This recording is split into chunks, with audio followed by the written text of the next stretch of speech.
Writing the offer. Make your job easy, will you? Take time to discuss the items that will be needed when submitting an offer for a buyer and talk about them face to face when you are out at the last house you view.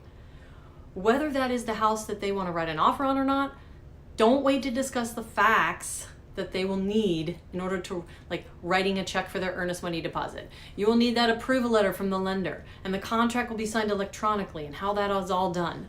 All of this will hit them over the phone later if you wait, and they will be very uncomfortable with it, and in some cases they'll feel like you're pushing them into the deal. When I'm out with buyers, after the first time out looking at homes, I always ask if there's any home they saw today that they would like to write an offer on.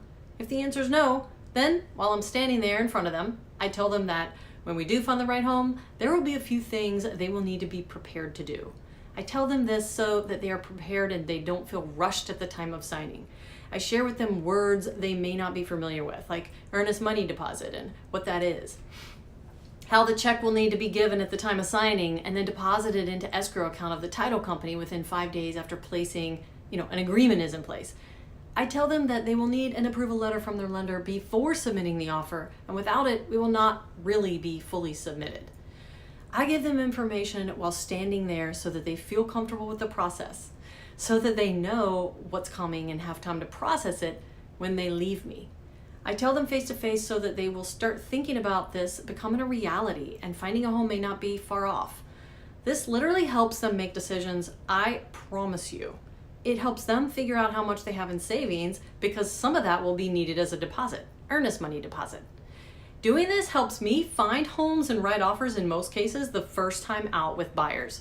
We search and search online, we pick our top 5, we view them, and then I have this conversation with them until they've exhausted all questions face to face, and when I ask if they want to write an offer, they feel comfortable with the process and have the knowledge they need to decide.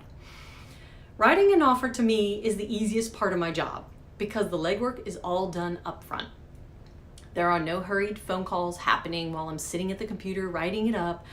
I already know the answers to all my questions because I have taken the time to discuss with them prior to leaving them all of these things.